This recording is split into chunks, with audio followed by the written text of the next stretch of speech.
Meanwhile, as Hajin was still at the boss's residence and about to leave, the boss asked if she could ask him one question. Hearing that, Hajin said he would answer to the best of his ability. This was something that greatly puzzled the boss in this case. The demonic energy flowing from Chai Jinyun's body wasn't like typical demonification. She had never seen anything like it, so she asked him how he knew about it. Hajin fell silent for a moment hearing her question. He then answered, "Seed of the demon." Hajin said he indeed knew about its existence, but he couldn't tell her how he found out. Hearing that, the boss said she wouldn't ask too much, but she then asked if he knew who planted it. Hajin froze when he heard her question. He then asked in shock if it wasn't obvious it was planted by a demon. From the start, Hajin had assumed the seed appeared when Chai Jinyun received the demon stigma, but it seemed the reality wasn't what he thought. The boss then explained, Chai Jinyun fell into a coma 4 years ago. That was during the fire shard operation. If a true demon had descended to the world, the damage wouldn't have been so minor. Besides, it would be impossible for a demon to go undetected once it descended, so it wasn't a demon that planted the seed in Chai Jinyun, but someone else. Of course, that couldn't be done unless that person was trusted by a demon, whether through skill, magic, or an item. The boss didn't directly share her suspicion with Hajin about who that person might be, but she thought about it in her mind. He was the only one she knew who could do that. Hearing her explanation, Hajin felt her assumption made sense. It had never crossed his mind. He also said he would inform her when he found out who the culprit was. Hajin was truly annoyed with himself right now. Why he had never considered that possibility. He resolved to find out who planted the seed in Chai Jinyun, and after that, as Hajin wrestled with his thoughts, the boss fell silent for a moment while looking at him. She seemed to sense what he was thinking at that moment. Looking at Hajin now was like looking at herself in the past. The boss then asked him not to do it alone. Hajin was confused and shocked hearing her request. With a faint smile, the boss continued, whether it's investigation, killing, or revenge, because you're already my subordinate, aren't you? Hajin could only stand stunned hearing that. He seemed not to expect to hear that from the boss. He then said he understood, and so began the story. When Hajin was about to go to the Chai family residence, he was still there now, just standing still and smoking, until finally, he heard the sound of footsteps approaching him, and when he turned to see who it was, he then saw Naun running toward him. Hajin didn't know what to say seeing her here. Naun had no suspicion toward him at all. She asked how he could come. Did Yona tell him? But Hajin just stayed silent and didn't respond to her question.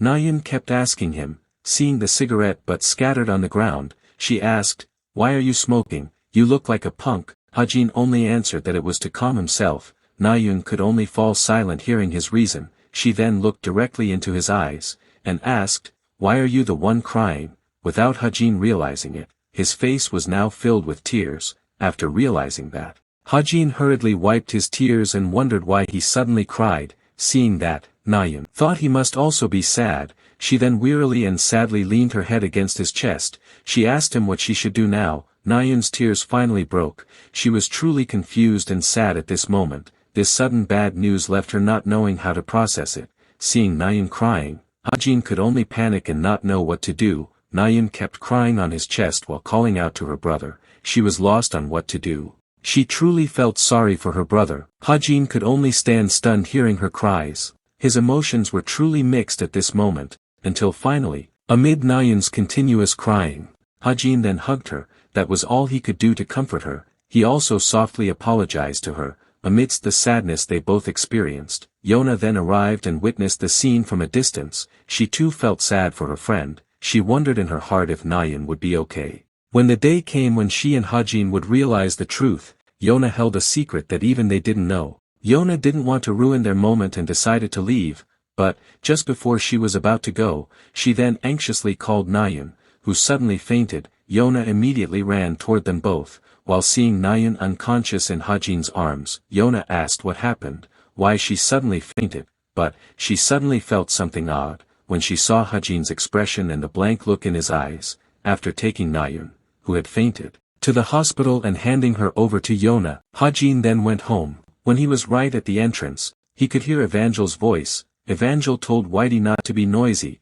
They had to surprise Hajin. Hajin couldn't hold back his smile hearing that. Acting as if he didn't know, Hajin then opened the door and went inside, but, Evangel, who was already prepared, immediately appeared in front of him and tried to surprise him. though Hajin already knew Evangel's plan beforehand. He didn't reveal it and said he was surprised. Evangel cheerfully called him and asked why he took so long to come home. Hearing that, Hajin then lifted Evangel high. He apologized to her. There was something he had to do. He asked if she ate regularly. Evangel answered yes. She ordered food and it was very delicious. Hajin was glad to hear that. He then hugged Evangel back as Evangel happily hugged him. Evangel then asked if he had eaten too, but Hajin's expression suddenly turned odd at that moment. He suddenly lowered his head and kept hugging her in silence. Evangel was confused by his action. She asked if he was okay, if he hadn't eaten. Hajin answered no and reassured her that he was fine, everything was fine, but his words seemed more to convince himself. Meanwhile, at a hospital, a few moments after Naun regained consciousness, while she was enjoying her snack, she was startled when she saw her master visiting.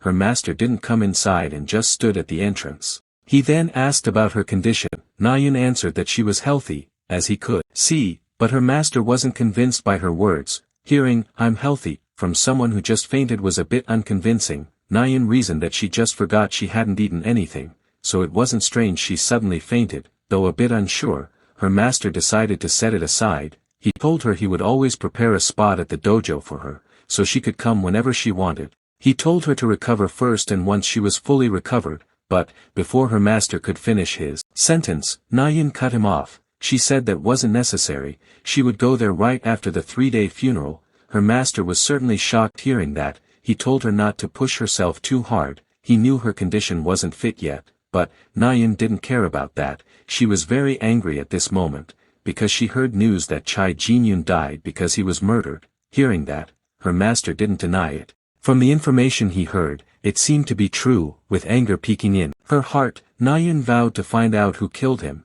and she would finish them with her own hands. Her master was stunned for a moment hearing her resolve. He then immediately told her not to act rashly, not to think strange thoughts, but Naun didn't find it strange at all. She instead questioned her master why that was strange. Her master ran out of words hearing that. He could only sigh in resignation. He realized Naun's condition was still unstable now, so he told her to rest first. They could talk about it later. He also once again warned her not to do anything stupid. After her master left, the ward where she was treated became quiet again. Though her master had warned her not to act rashly, Naun kept thinking about it. She didn't do anything and just sat there silently pondering something, until finally, her silence was broken when she saw someone entering. It was Yona. Yona asked if she was awake, how her condition was. She also said she brought her food. Naun answered that she was fine now. Seeing Yona coming alone, Naun immediately asked about where Kim Hajin was. Hearing that, Yona said Hajin went home after bringing her here.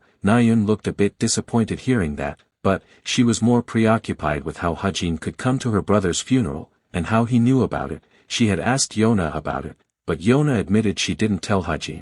She also didn't know how Hajin could come. After falling silent for a moment, Naun then called Yona. Yona, who was warming the food she brought, then responded to her call. Naun asked her about which information guild could be trusted now. Yona was startled for a moment hearing her question. She then asked Naun not to overthink it and to leave it to her. She promised to find the culprit for her. Naun felt glad hearing that.